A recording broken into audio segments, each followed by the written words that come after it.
Oromiyaan waggaa sadiif sochii qeerroo bilisummaa Oromoon raafamtee Aboo Hayilamaariyaam ala taate. Labsiin muddamaa onkoloolessa 2 bara 2016 labsame jalqaba baatii 6 booda baatii 4 dheerate tasgabbii buusuu dadhabe. Hunda caalaa Oromoo lubbuun keessa jirtu hunda dheekkamsiisee hokkara keessa kan seensisee dhumaatii irreechaa bara 2016 ture. Ilmaan Oromoo gammachuu irreechaa qooddachuuf faayamanii manaa bahanii tarkaanfii ababbaraa mootummaa abbaa irreen boolla tokko keessatti dhuman. Dhumaatiin sun aarsaa sochii qeerroo bilisummaa Oromoo keessatti baafame keessaa isa suukkanneessaa ture. Lubbuun dhibbootaa galaafatamee gadda Oromoo hammeesse. EPRDF raaree dhiiga Oromoo irreecha irratti boorrate mootummaa farra dhala namaa ta'uu addunyaatti of saaxile. Warri lixaa akka ilma tokkichaatti harka irra qabanii uruursaa turan nyaara itti guuruu kan eegalan taatee sana booda ta'uu hin oolu. Doonii dhidhimaa jiru abdatee kan koru akka hin jirre beekamaadha. Du'a Mallas booda EPRDF alaan yabbuu qilleensi hin seenne haa fakkaatu malee dhaaba tokkummaa keessoo hin qabne ture. Raammoo akaakuu hedduun nyaatamee mataan gadi tortoraa akka ture irraa mul'ata. Durattis dhaabni kun gaaffii sabootaa deebisuuf fedha qofa osoo hin taane dandeettii fi ga'umsa hin qabu ture. Edda dulloomee bututees ofirrummaan isan dhiifne. Naannaa kanatti nagaa buusanii furmaata waaraa argamsiisuuf karaan tokkichi EPRDF akka jaarmiyaatti aangoorraa maqsanii sansakkaa siyaasaa haaraan hundeerraa haala hariiroo sabootaa geeddaruu ture. Sun osoo bira hin gaamin Hayilamaariyaam aangoo gadhiisee kallattii yaa'a seenaa geeddarsiise. Haala itti Hayilamaariyaam aangoo gadhiise qabsoo bilisummaa Oromootti abdii fi yaaddoo qabatee dhiyaate. Kun Oromoo qofaaf osoo hin taane siyaasa gaanfa Afrikaaf hiika guddaa qabaate. Yeroonsaa yeroo itti humni guddaan EPRDF jedhamu qilleensa keessatti dhabame humni Oromoo faallaa isaan bokokee dirrittaa'ee lafa qabachuuf qaxxisaa turedha. Haala sanatti dhimma bahanii itti baha qabsoo bilisummaa Oromoo miidhagsuun ogummaa, obsa, tooftaa fi tarsiimoo olaanaa gaafata. Abdiin ture diigamuu sirna EPRDF'ti. Humni Oromoo gaara guddaa sana dhiibee jigsuuf lafatti dhiyeessee deebisee gaara sana utubee ol qaba jedhee kan abjoota hin turre. Awwaala EPRDF irratti bilisummaa labsachuuf baay'een koomeerra of taa'ee ture. Hunduu qeerroo gooticha abbaa mirgaa faarse. Qeerroo bilisummaa Oromoo waliin fuuldurri Oromoo ifa ta'uu hundatu tilmaame. Yaaddoon ture EPRDF osoo hin diigamin qooda fudhattoota humnoota adda addaan deebisee bayyaannatee yoo as ba'e gaaga'ama inni qaqqabsiisuu maluuf fageessanii warra mil'atan biraan mul'ate. Edda gaaffiin aangoo gadhiisuu Hayilamaariyaam fudhatama argate addi bilisummaa uummata Tigraay guyyoota 35 ittaansee EPRDF guyyaa 17 hafuura dhokfatee kora geggeeffataa ture. Itti ba'i koroota kanaa kallattii hegeree siyaasaa Itoophiyaa geeddaruuf qooda olaanaa qabaachuun beekamaadha. Akki eegame hafe murnoonni EPRDF eenyutu barcuma Hayilamaariyaam dhaalaa irratti wal qoccoluutti deebi'an. Ameerikaan hoggayyuu tasgabbii Itoophiyaa guddistee barbaaddu ajaja qalloo kootamoota EPRDF'n waan qaqqabsiifte fakkaata. Oromoo keessaa tokko as baasaa haala tasgabbeessaa kan jedhu. Kanaaf gartuun leelloo fi eebba Ameerikaa argate barcuma sirna mootummaa Itoophiyaatti bahuun salphaadha.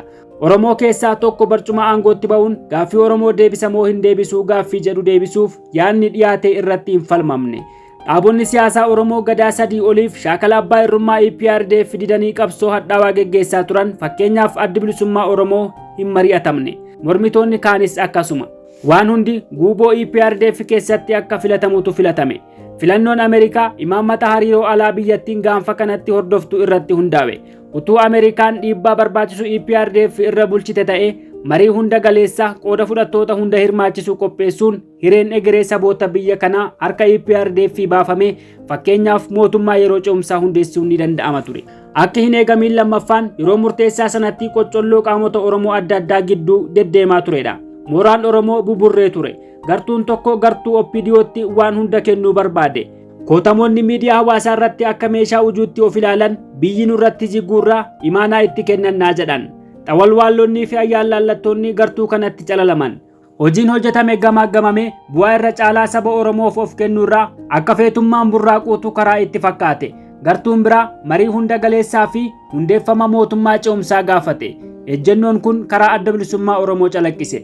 Garuu baay'een machii gammachuu yeroo sanaan dagame yaada adda bilisummaa Oromoo xiyyeeffannoo dhorkate. Gartuun OPDO keessaa ammoo Abiyyi moo Lammaaf filannoo jedhu irratti wal qoccole.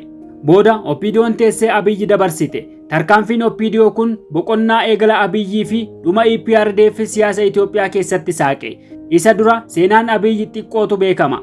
Idda dura taa'aa OPDO ta'ee filatame Abiyyi Ahmed Ali dura taa'aa EPRDF fi ministeera muummichaa Itoophiyaa ta'ee muudame. Abiy Ahmed waadaa kumoota seenuun hojii eegale. Gumii iddoo sataa duratti bahee haasaa qabxii tarree dheeraa qabu dhageessise keessatti Eertiraa waliin nagaa buusuu, dhaabota EPRDF shororkeessummaatti ramade waliin araaramuu, mirgoota demokraasii kabajuu, gama hundaan siyaasa biyyattii keessatti geeddarama hundee qabeessa fiduuf qophaawaa ta'uu, dhaabonni siyaasaa morkattoota malee mormitoota akka hin taane osoo hin qoratiin akka hin hiine ajjeesuun mo'amuu akka ta'ee fi kanneen kana fakkaatan waadaa gale. Osoo hin turiin Eertiraa waliin nagaan bu'e. Hidhamtoonni siyaasaa waggaa dheeraaf mana hidhaatti ukkaanfaman gallakkifaman. Maayikelaawwiin ni cufame. Adda Bilisummaa Oromoo Gimboo Sabaattii fi ONLF waliin mariin nagaa eegalamee wal ta'ame. Ameerikaa deemee hawaasa dubbise. OMN biyyatti affeerame. Kun hundi baatii muraasa keessatti raawwate. Itti fufees Geetaachoo Asaffaa, Saamoraa Yuunus, Abbaay Tsaayyee fi kootamoonni EPRDF aangoorraa kaafaman. Nama amala EPRDF sirnaan beekuuf tarkaanfiin sun shaffisaa, ija jabina kan qabuu fi kan hin baratamne ta'uu hubata. Garuu tarkaanfiin sun kan EPRDF duraan murteessee Abiyyi hojiitti hiikemoo kaka'umsa Abiyyiin tarkaanfii fudhatame. Kun qorannoo dabalataa barbaada. Wayita Abiyyi gara Ameerikaa imalee gaaffiin tokko jiraattota Waashingtan DC irraa dhiyaateefii ture. Geeddarama ammaa lafa qabsiisuuf mootummaa ce'umsaa hundeessuu hin wayyuu kan jedhu. Deebiin Abiyyi salphaa fi gabaabaa ture. Itti yaadda'inaa aniyyuu sinan ceesisaa jedheen. Deebii salphaa haa fakkaatu malee yaadni mootummaa yeroo ce'umsaa hundeessanii geeddarama hundee qabeessa argamsiisuu fudhatama akka hin qabne ifatti himame. Karaa EPRDF filate Ameerikaanis deeggartee turte. Edda Itoophiyaa fi Eertiraan nagaa buusanii timjii diinummaa of gidduu kaasanii dhimmi jabduun ittaanu hiree finciltoota Eertiraa maandheeffatanii mootummaa Itoophiyaa waraanaa turanii gar tokkotti deebisuu ta'uun beekamaadha. Qabsaa'ota Itoophiyaan shororkeessummaatti farrajje akka Adda Bilisummaa Oromoo Gimboo Sabaattii fi ONLF ofitti qabaa nagooma waaraa buusuun hin fakkaatu ture. Yeroo itti Itoophiyaa fi Eertiraan wal ta'anii dhaabonni siyaasaa achi jiran moggaatti fo'aman didichee dhufe. Dantaa dhaabbataa malee fira dhaabbataan gabaa siyaasaa keessa hin jiru. Gama biraatiin hoogganni Adda Bilisummaa Oromoo gara biyyaatti deebi'ee haala geeddaramaa jiru waliin qabsoo Oromoo akka qajeelchuuf waamichi saba Oromoo biraa bal'inaan dhiyaataa ture. Paarlaamaan Itoophiyaa haala sana keessatti Adda Bilisummaa Oromoo fi dhaabota biroorraa shororkeessummaa kaasee waamicha nagaaf qooda kenne. Bu'uura kanarra dhaabbatame Adda Bilisummaa Oromoorraa Daawud Ibsaa, EPRDF irraa Abiy Ahmed marii addaa Asmaraatti eegalanii qabxii jalqabaa irratti walii galan. Kun walta'iinsa dimimmisaa Adda Bilisummaa Oromoo fi EPRDF gidduutti hagayya 7 bara 2018 irra gahameef karaa saaqe. Walta'iinsa dimimmisaa kan jedhamuuf walta'iinsi sun hanqinoota bu'uuraa lama waan qabuuf. Tokkoffaa qabxii ijoon irratti wal ta'ame tarreeffame kakuu qaamota lamaa ta'ee hin gudunfamne. Afaaniin wal ta'ame. Lammaffaa walta'iinsi sun qaama sadaffaa taajjabbiif hin hirmaachisne. Eertiraan illee akka keessummeessituu yaa'ii sanaatti qooda irraa hin fudhanne. Qaamota wal dhabaa ture lamatu afaaniin walitti dubbatee wal ta'e. Haala sana innaa galgalasaa VOA afaan Oromoof ibsu Lammaa Magarsaa dursaan jila EPRDF akkas jedhe. Akka gaariitti wal taane, akka gaariitti walii galle. Hir'inoonni sun booda keessa mul'ate Adda Bilisummaa Oromoo gaaga'e. Murtii Adda Bilisummaa Oromootu booda ganame. Hoogganni Adda Bilisummaa Oromoo fulbaana 15 bara 2018 Asmaraa ka'ee Finfinneetti simatame. Hoogganni isaa hooggana lubaa fi hooggana yuubaa dabalata. Haala itti sabni Oromoo golee Oromiyaa hundaa jigee bahee Adda Bilisummaa Oromootti simate jaalala Oromoon Adda Bilisummaa Oromoof qabu kan immoo fofnee fi hin geeddaramne ta'uu mirkaneesse. Uummata kitila ja'a ol ta'utu Addabaabayii Masqalaatti argame dhaaba isaa simate. Hayyudureen Adda Bilisummaa Oromoo Daawud Ibsaa Ayyaanaa akka aadaa Oromootti korma gorra'ee dhiiga isaarra tarkaanfatee miidhicha hidhate. Maanguddoon Oromoos dhiiga kormaan adda isaa tuqee eebbise. Sana booda Daawud waan Adda Bilisummaa Oromoon qabatee dhufe saba Oromootti dhaammate. Qabsoo jiraachisnee asiin geenye dhaloota Oromootti dabarsuu dhufnee nurraa fudhaa jedhe. Dhaloota kitila dirree Addabaabayii Masqalaa alaabaa Adda Bilisummaa Oromoo mirmirsaa fooricha keessaa hagamtu akka dhaamsa Daawud Ibsaa hubate fuulduratti kan ilaalamu ta'a. Olee bulee akka hubatametti leelloo ABO'n Oromoo biraa argate amajaajota isaa hedduu rifachiisuu hin oolle. Addi Bilisummaa Oromoo dhaaba qola yabbuu sammuu saba Oromoo keessatti masaraa hin diigamne ijaarrate ta'uu Itoopheessitoonni waan qajeelloon hubatan hin fakkaatu ture. Dhaabicha akka murna xiqqoo faashinii yaada isaa moofa'ee Oromoo baay'een fuula irraa galagalfateetti tilmaamaa turan fakkaata. Kanaaf haala seena qabeessa Oromoon itti Adda Bilisummaa Oromoo simate faallaa itti ta'e. Torbanoota lamaan tokko booda hoogganni Adda Bilisummaa Oromoo kutaalee Oromiyaa hunda Walloo fi Matakkal dabalatee ummata Oromoo lubbuu ilmaansaa fi qabeenya isaa osoo hin qusatiin qabsoof gumaachaa ture dubbise. simannaan gara gadiitti qophaa'u irra guddaan istaadiyeemii, manneen barnootaa fi dirree bal'aa keessatti geggeeffame. Ganda xiqqoo tokko keessatti namoota kuma hedduutu argama. Uummanni baasii ofiin korma qalee, booka naqee, uffata aadaa uffachiisee keessummaa isaa sooree geggeessa. Milkii guddaa ture. Oromoon furtuun hibboo gaaffii isaatii eenyu harka akka jirtu sirriitti beeka. Adda bilisummaa Oromootiin alatti eenyullee deebii gaaffii Oromoo mijuu hin taasisu. Bakka aanjawaa ta'etti adda bilisummaa Oromoo marii uummataa geggeessee ture. Hirmaattonni wal filanii galma seenaa turan.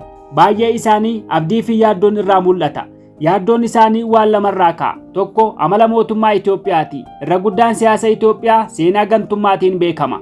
Akka sabaatti hunda caalaa Oromootu irra ganame. Qabsoon Oromoo godaannisa ganamuu ofirratti baatee deema. Ammas akkuma fuulduratti hubatamuuf ta'u carraan ganamuu bal'aadha.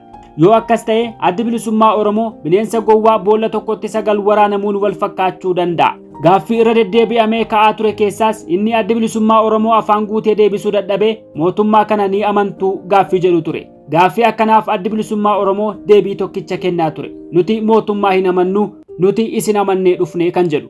Addi bilisummaa Oromoo eenyu caalaa uummata Oromoo amana abdatee itti of kenna.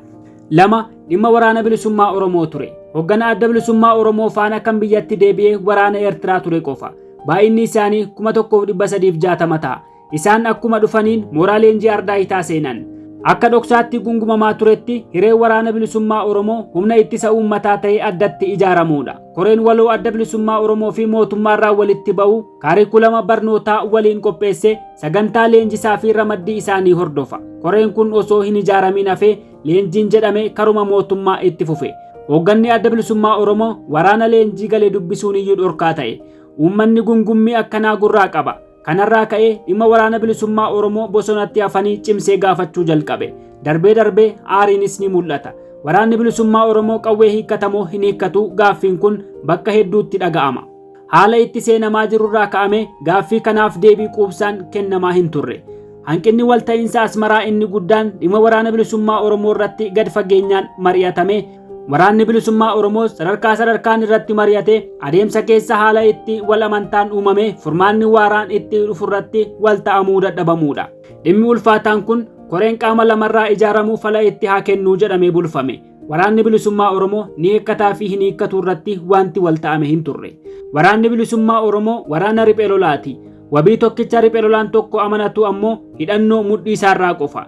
Hidhannoo sana hiikkachuuf wabii isa caaluu argachuu barbaada. Haala kana daran kan hammeessu ammoo waraanni bilisummaa Oromoo godaannisa ganamuu bara 1992 irra ga'e ofirratti baatee deemuudha. Dabni yeroo sanii akka irra hin deebi'amneef wabii maaltu jira? Edda addi bilisummaa Oromoo biyyatti deebi'ee haalli saffisaan bifaa fi amala geeddaratee ciicannaa kana cimsa. Siyaasa keessatti araaramni dhugaa jiraachuuf wal amantaan qaamota wal dhabaa ture gidduutti suludaan uumamuu baay'ee murteessaadha. Wal amantaan halkan tokkotti hin dhufu. Hunda dura nagaaf of kennuun qaamota lamaanii waan bu'uuraati. Ittaansee mariin irraa jalaa kakuu adda addaan gudunfamee wal hubannaa irra wayyaawaatti geessuu qaba.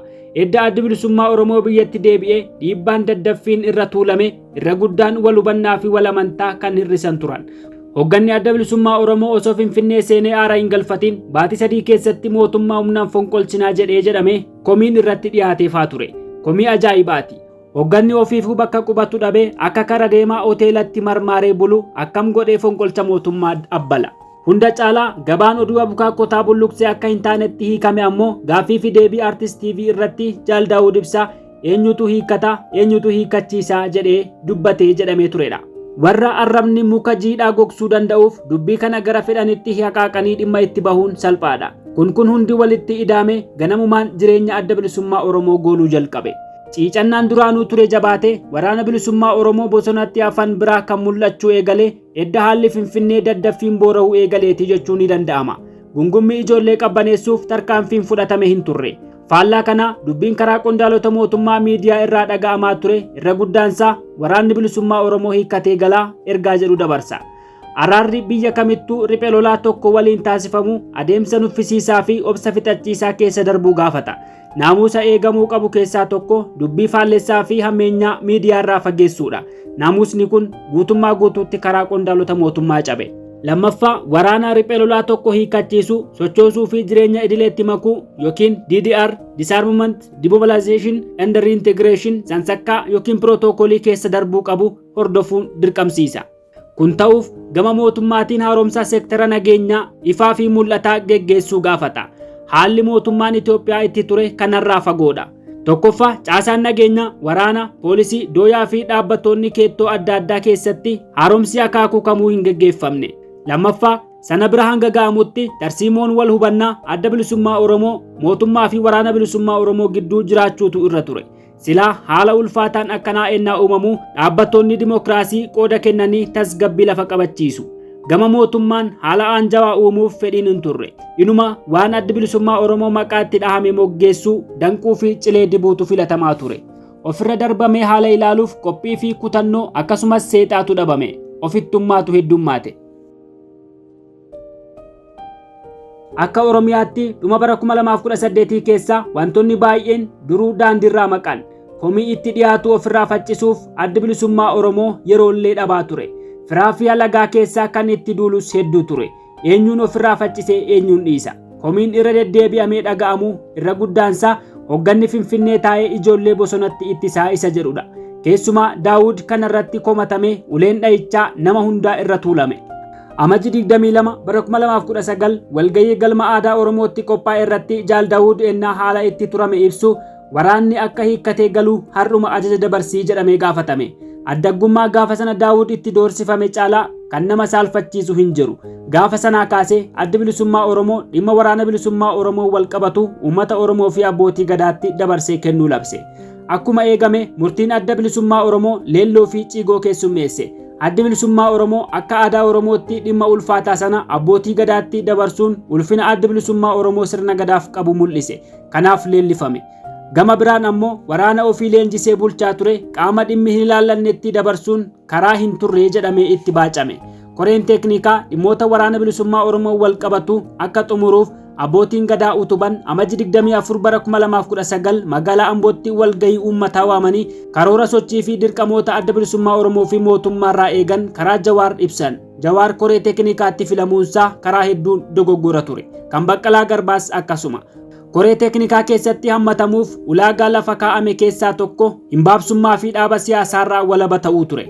Jawaar irra guddaa jireenya isaa adda bilisummaa Oromoo qoccolaa dabarse. Ejjennoo inni dhaabicha irratti qabu sadarkaa adda addaatti miseensotaa fi qondaalota dhaabichaan walitti isa buusaa ture. Kanarraa ka'ame qooda dhimma waraana bilisummaa Oromoo qajeelchuu keessatti hirmaachisamuunsaa dogoggora guddaa ture. Baqqalaa Garbaa ammoo miseensa KFO'ti. Miseensa qofa osoo hin taane qaama hoggana olaanaa dhaabichaati. Kanaaf ulaagaa kaa'ame hin guutu. Innis kana osoo beekuu itti seene. Akka sirnaa yoo ta'e koree teeknikaa sana keessaa kan ulaagaa tarreeffame guutu abbaa gadaa Bayyanaa Sanbatoo qofa. Karoora koreen teeknikaa lafa kaawwate keessaa tokko haalduree tokko malee waraanni bilisummaa Oromoo bosona jiru hidhannoo isaa abbootii gadaatti galmeessee kennee mooraa leenjii qophaa'eef akka seenu ture. Murtii ulfaataa akkanaa riphee lolaa wabii jireenya isaa hidhannoo mudhii isaarra jirutti kennatee jiraatu tokko irratti dabarsuun rakkoo biraa akka affeeru beekamaadha. Nama hidhatee bosona jiru kan dirqisiisuu danda'u seexaa isaa qofa. Ennaa sanaa kaasee waraanni bilisummaa Oromoo adda bilisummaa Oromoo irraa adda bahee dhimma isa ilaallatu ofumaa murteeffachuutti fuulleffate. Ejjennoo kanaan ajaja kallattii fi kallattii hin taane adda bilisummaa Oromoo irraa akka hin fudhannee fi qunnamtiin ture addaan cituu ifatti labsate. Hanga gaafa ejjennoon kun ifatti qabatamuutti waraanni bilisummaa Oromoo goblaa waraanaa adda bilisummaa Oromoo ture. Taatullee kijiba sangaan dhaleen adda bilisummaa Oromoo doorsisuun hin dhaabbanne. Maraammartoon hidhaa doorsisaa fi himannaa sobaa bakka isaatti deebi'e. Addi bilisummaa Oromoo waajjiroota banatee sochii karaa nagaatti seenuuf baay'ee ifaaje. Kanas kan yaale haala hanga uraa lilmoo dhiphattu keessa hulluuqeeti. Haaluma danqaraan itti heddummaatu keessatti guutummaa Oromiyaatti gara waajjiroota 200 olii banachuu danda'ee ture. Qaama seerawaa ta'ee karaa nagaan yaada isaa tarkaanfachiisuu yaaleera. Murtii gaafa hoogganisaa Finfinnee seenee kana booda deebinee hin baanuu jedhee kakate mirkaniin agarsiisuuf of kenne. Utuu fedhiin adda bilisummaa Oromoo dhugoomee jiraate seenaan siyaasa biyya kanaa kallattii biraa qabata. Sun ta'uun hanqaaqsame maraammartoo biraatti seename jireenya adda bilisummaa Oromoo roorrifame.